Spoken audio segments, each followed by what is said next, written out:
Well, we have yet to see the breath of Bill Belichick or hear any words from Bill Belichick in the aftermath of the report from Tuesday that still resonates through the entire National Football League. It really is amazing.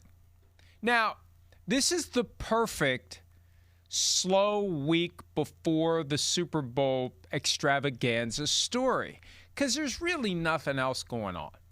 Yesterday, the Patriots and the Seahawks released their bye-week injury reports for some reason. They do that every year. And usually it's one of those, we didn't practice, but if we had, here's who would have been limited or not practicing or fully participated if we had practice, but we didn't. It's a ridiculous exercise, but that's all we got. And there's this, lingering coaching carousel.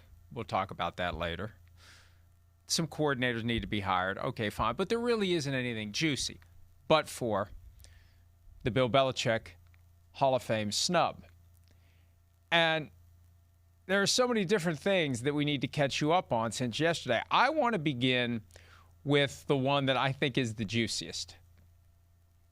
Because inevitably, Tom Brady was due to talk about the situation, provide his reaction to the man with whom he won 6 Super Bowls not making it to the Hall of Fame, Michael Holley. So here is Tom Brady from Brock and Salk on Seattle Sports 710 discussing the Bill Belichick Hall of Fame snub.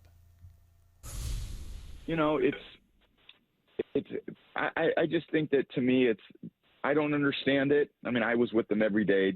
If he's not a first ballot Hall of Famer, there's really no coach that should ever be a first ballot Hall of Famer, which is completely ridiculous because people deserve it. And he's incredible. There's no coach I'd ever want to play for. I'd rather play for. If I'm picking one coach to go out there to win a Super Bowl, give me one season, I'm taking Bill Belichick. So that's enough said. There's nothing outside of that. Again, when it comes down to votes and, popularity and all that, then welcome to the world of voting. And you may as well go, try out for the Oscars or whatever and, get a big panel to tell you if you're good or not. I didn't realize that you could try out for the Oscars. That's news to me. Now, I don't move in those circles, so I don't know. I haven't watched Not the anymore, Oscars in a while. You don't move in those circles I didn't know anymore. there were. That's true. I didn't know there was a tryout process. Are they open? Are they by invitation? And look, I kid. I should have asked for the clip to include the question, and the question is very simple. What do you think? And you could hear it at the beginning, because when I heard his response, and I don't know whether this is just a crutch that he uses to get up to speed as he's answering a question, but he's broadcasting 3 hours a week. He speaks extemporaneously. Boom, boom, boom, you got to get to it. He stammered his way into his answer, and it reminded me of when he was asked about Shedeur Sanders' draft day slide from May of last year. He did the same thing. And I raise that point, Michael, because my takeaway, and obviously he's going to say, what person in their right mind isn't going to say in response to the objective, narrow question, should it got to be in the Hall of Fame? What person's going to say no?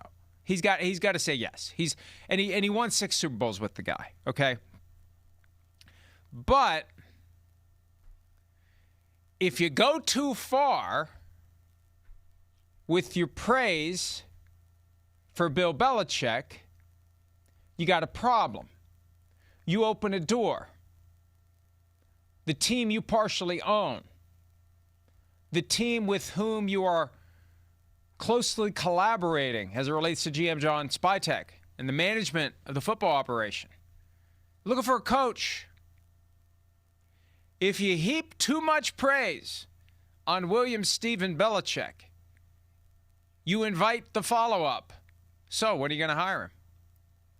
And I think that's why it took a couple pulls of the lawnmower cord. I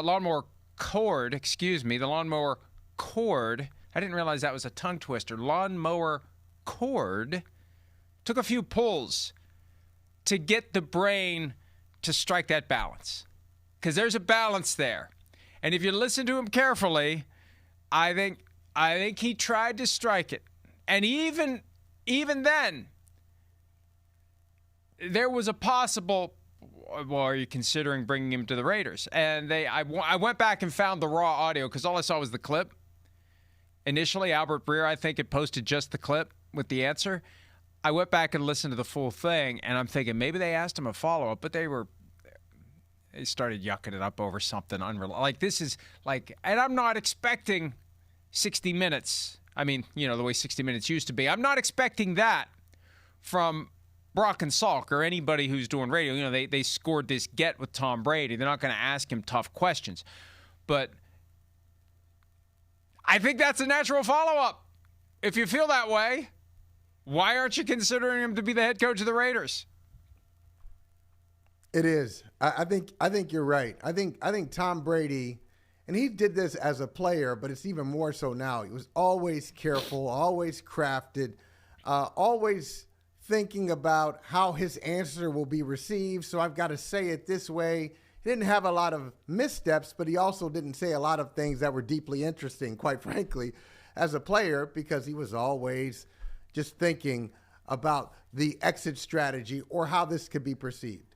Now he's in a situation where he's thinking with each answer, well, how should I answer this as a Fox analyst? How should I answer this as a part owner of the Raiders? How should I answer this as somebody who's trying to sell this product or sell that product? So it's always, I got to stay within some boundaries here or else, some things might spill over. I'll tell you, if they'd asked him, I can tell you the answer, though. If they'd asked him, okay, he's the greatest coach, you wouldn't rather play for any coach. He's the greatest.